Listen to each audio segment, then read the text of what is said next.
Mr. Alexandros Lordos, can you please tell us a bit about yourself and what you do for a living? First of all, thank you for inviting me to take part in this online course. In my daily professional life, I'm a clinical psychologist.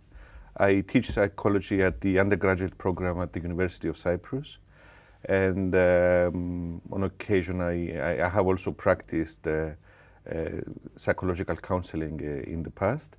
And of course, beyond my daily profession, beyond my day job, as many others here in Cyprus, over the years I've developed a second life, which has to do with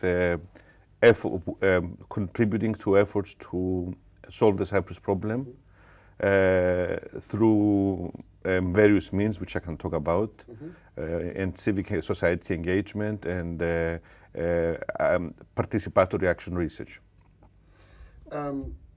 In Cyprus, you have also involved in this Cyprus 2015 team, where you conducted polls on both sides of the UN divide. Particularly, we are going to talk about some of the results of these polls.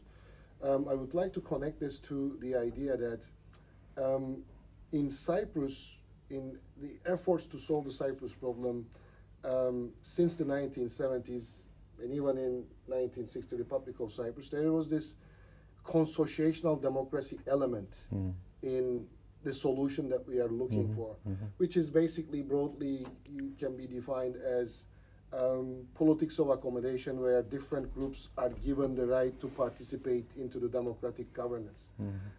What is the historical background of consociationalism in Cyprus? Do you know? Look, I'm not an expert, I'm not a political scientist or an expert from that perspective, but my own understanding is that it was born out of necessity as the British colonial government was withdrawing from the island, as was in fact the case in many other countries where, from where Britain and other colonial powers were withdrawing. And the power vacuum, the question there was, okay, we're living behind a power vacuum. How exactly will that be filled? Will it be filled through kind of liberal, Western liberal principles of will these democracies be shaped the way contemporary Western democracies are shaped, or should we accommodate the more tribal elements that we see in these societies? And it seems to me that back in the 1950s and 60s, and taking everything into account, the decision was made to accommodate these tribal elements in Cypriot society, if I may use that expression of tribal elements. I think it's helpful because even though we don't use that word a lot, I think it would probably help us to connect the Cyprus problem to several other tribal and ethnicity-based conflicts around the world. That's why I'm using that slightly provocative expression of tribe.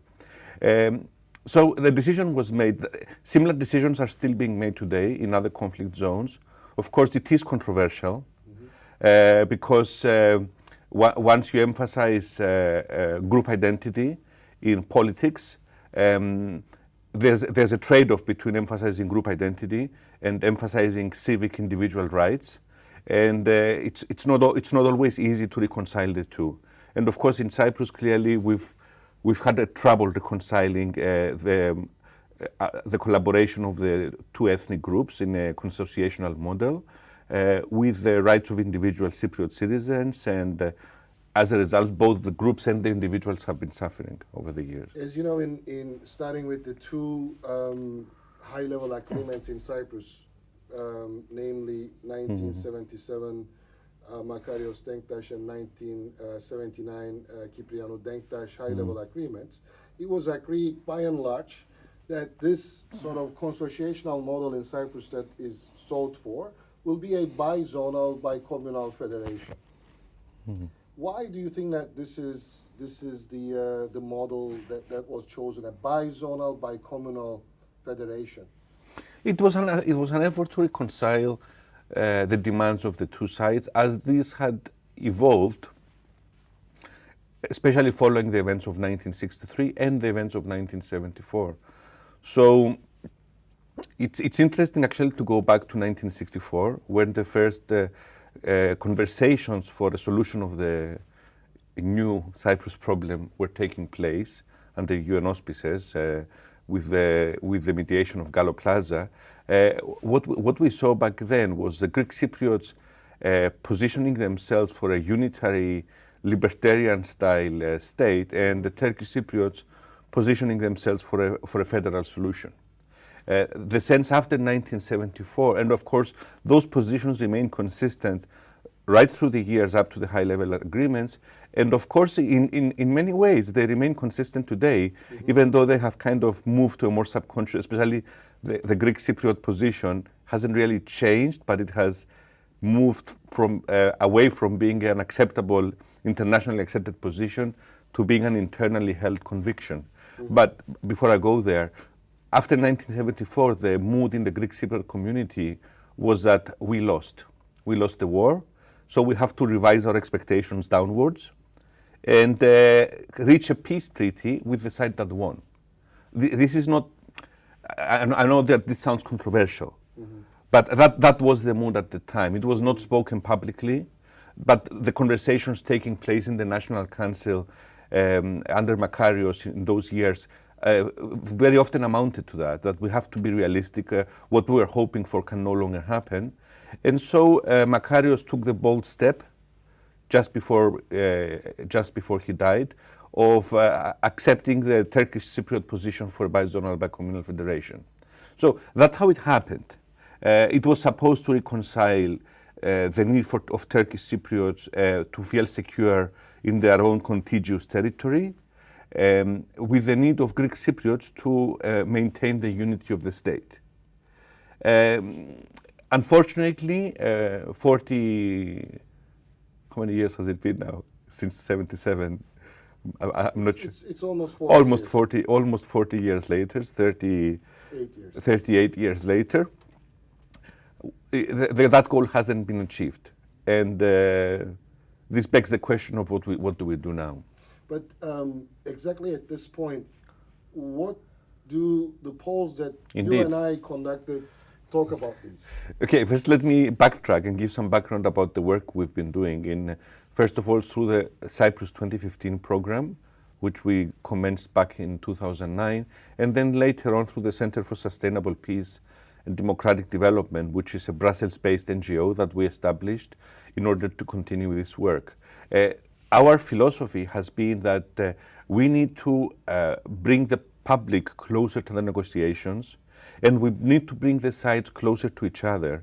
In other words, we need to bridge both the vertical gap in society and the horizontal gap between the communities, if we are to have any chance of succeeding with the federal experiment.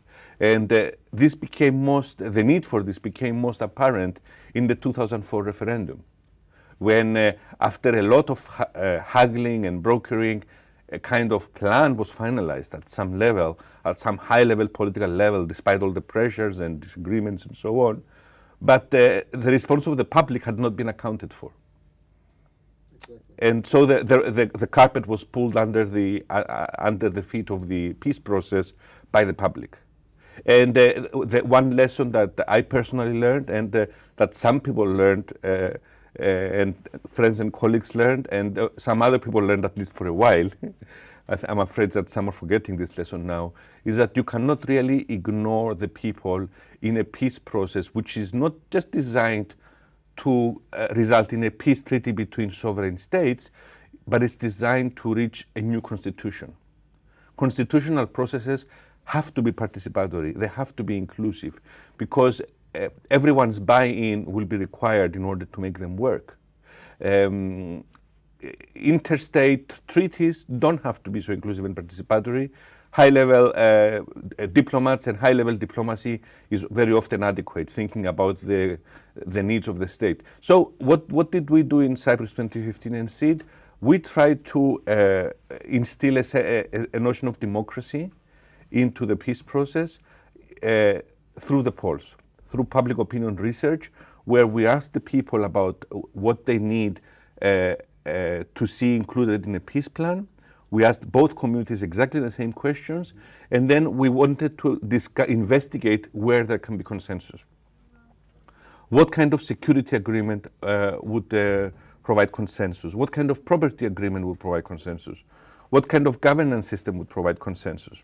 What are some of the results with regard to specifically the support of the Greek and Turkish Cypriots on a bizonal federation, which is envisaged by indeed the track 1? That has been one of our most interesting findings to date. What we consistently find, especially since 2007, is that both for Greek Cypriots and for Turkish Cypriots, bizonal bicommunal federation is the second best solution. It's seen to be tolerable by majorities of the population, but not quite satisfactory. Mm-hmm. Only about 40 to 50% of each community find federation satisfactory as such, but then there's another 30% that responds along these lines. Okay, this is not so satisfactory, but for the sake of peace, I'm willing to live with it. Tolerable if necessary. Tolerable if necessary, that's exactly what we ask. Now, of course, the question then is, one would like to know, okay, so what is the number one option, if that's number two? Well, it's not the same. The number one option for Turkish Cypriots tends to be along the lines of a two-state solution, and the number one option for Greek Cypriots tends to be along the line of a unitary state, pretty much the same position that was held back in 1964 when the negotiations were commencing. That's why I'm saying it never really went away, but it's been an undercurrent all these times. And similarly, the Denktash two-state solution position never really went away from the Turkish Cypriots either.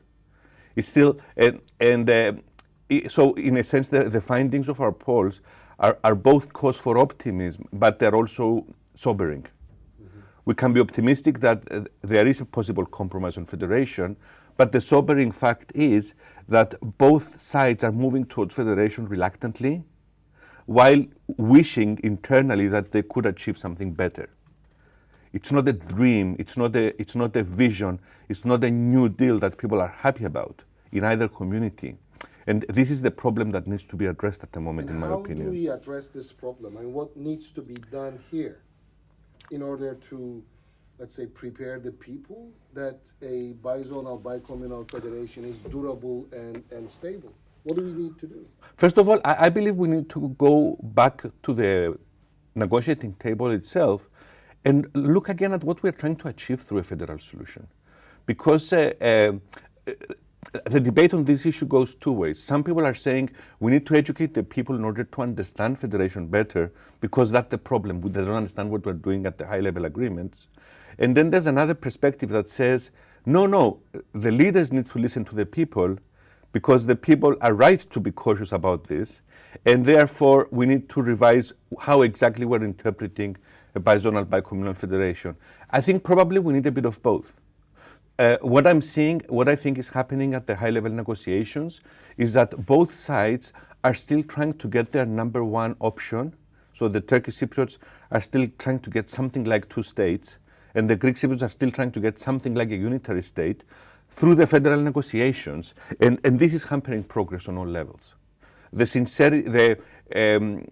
So we need a more sincere willingness at the level of the negotiators to actually negotiate a federation and fully relinquish all the other visions, and try to see what is really best about having a federation. The devolution of powers, a greater emphasis on local governance and constituent state governance that brings government closer to the people, greater specialization of each constituent state to what it is best able to produce economically, better protection of culture and heritage within each constituent state, and at the same time freedom of all citizens to interact and live together. So that vision is not quite there at the negotiating table. And so that needs to happen, and that needs to happen before we can convince the people. Exactly, but don't you think that trying to find a solution on a federal basis, the federation itself will be a very complex enterprise. Mm-hmm. But these people, meaning the two communities, do not have very concrete cooperations on the ground. Don't you think that jumping to a federation before engaging the two communities into cooperation, maybe in terms of confidence building measures? Yes, thank you for this question. Just after 2004, I remember I conducted one of my very first survey studies on why people voted the way they did in the 2004 referendum. That goes for both communities. So why did Greek Cypriots vote no, and why did Turkish Cypriots vote yes? And what we found was that running statistical models on the data that we got, we found that both communities were partially influenced by their evaluation of the actual plan, but also partially influenced by their underlying attitudes towards the other community. Meaning, do we really trust these Turkish Cypriots, Greek Cypriots? Are they nice people to live with? Do they keep their word? Would I want to have them as neighbors? Are they like us or different? So all of that played a role, perhaps as much a role as the evaluation of the actual plan did. Indeed, confidence-building measures are essential in order to address this dimension of the peace process and help people to see that Greek Cypriots and Turkish Cypriots are not that different and that they could effectively work together. Now, one thing that the economic crisis of the last few years has taught us is that we cannot just be designing idealistic political systems without regard for their economic sustainability. And I think we need to move in two directions here in order to increase the trust of people in this peace process. First of all, people need to be convinced that this will not be a huge and overly expensive government. That's one concern that very many people have, that we're going to establish several parliaments, 3, 4, 5, it depends. I mean, if the federation itself will have 2 parliaments and each constituent state will have its own and so on. So we'll have, how many ministries are we going to have? How long will it take to reach decisions? Will we really be seeing eye to eye? So all of this needs to be addressed, and this, on the one hand, it needs to be addressed at the level of the peace plan. On the other hand, it needs to be addressed at the level of trust. There needs to be viable projects today, cooperation projects that shows that the two communities can move forward on very concrete issues, not just talk and talk and talk and talk. Because unfortunately, a sad byproduct of the peace process over these decades has been that the two communities have developed an expertise in endlessly talking to each other, or rather talking at each other, without reaching results and without moving forward. It's like we have an incomplete circle. Normally, we talk and then we agree and we move forward, but it's like we're stuck at the first step and we're keep going around and around on that first step of the circle. There are some pockets of spaces where cooperation is taking place, but do you have anything concrete in mind? What kind of confidence-building measures the two communities can engage, which can contribute to the peace process in general? I believe we've reached the stage where we need some major confidence-building measures and major cooperation projects. I'll just give 2 or 3 examples. I think that we could benefit, for instance, from a joint venture system that will allow Greek Cypriot and Turkish Cypriot businessmen not just to trade across the Green Line, but also to set up joint businesses. We would probably need some kind of free zone style industrial park to house these enterprises, and I would emphasize maybe high-tech services and anything that Cypriots could achieve a comparative advantage in, given that we have a high level of education in Cyprus, but at the same time poor access to natural resources, given that we're an island. So that would be one direction that I would suggest. I think the Varosha project would be another direction. If we manage to revive Varosha and get the Greek Cypriot Varosha to be cooperating with Turkish Cypriot Famagusta as one overall entity, as one city that is at the same time 2 local authorities, that will actually be a very good model of federation, because it will be 2 cities, but at the same time 1 city, if we manage to get Varosha working. And that will show that, yes, we can actually do this. We can create thousands of jobs for... Thousands of jobs. It can actually revive the economy of both communities just by itself, because it's estimated that more than 10 billion euros would end up being invested in Varosha if it was reopened. And of course, those 10 billion euros would eventually trickle down in the direction of both communities. And another great project that we could consider is an island-wide railway system. It's something that we have tested in some of our projects. We've discussed this with stakeholders, sustainable development stakeholders, transportation experts, and others, and everyone seems to agree that a railway system in Cyprus would only be viable if it encompasses both communities. Otherwise, each community by itself is too small to have a viable railway system. Having a railway system would revolutionize that cuts across the whole island, that can take you from Kyrenia to Limassol, from Paphos to Famagusta. It would revolutionize contact on the island. It would mean that a Turkish Cypriot living anywhere in the north could just get on the train and go anywhere in the south and experience what the other side has to offer. And similarly for a Greek Cypriot, it would revolutionize trade, because the transport of goods across the Green Line would be much easier. And it would also be a major project in government, in administrative cooperation, in order to build this railway system. So these are some of the projects that I believe, this is the kind of audacity. We need bold and audacious projects at this moment.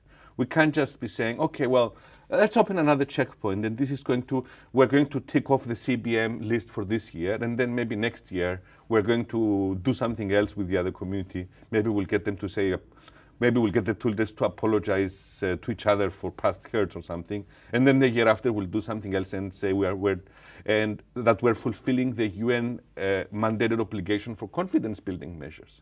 Unfortunately, a lot of the time, this is what it amounts to. The UN is putting pressure on the sides that you need to agree on confidence building measures. The sides want to look good towards the UN, so they just do something and to get the UN off their backs. There's no confidence building vision that is actually owned by the two communities, and this is what we need to foster. Alexandros Lordos, thank you so much for this Thank you. insightful Thank you. interview. Thank you.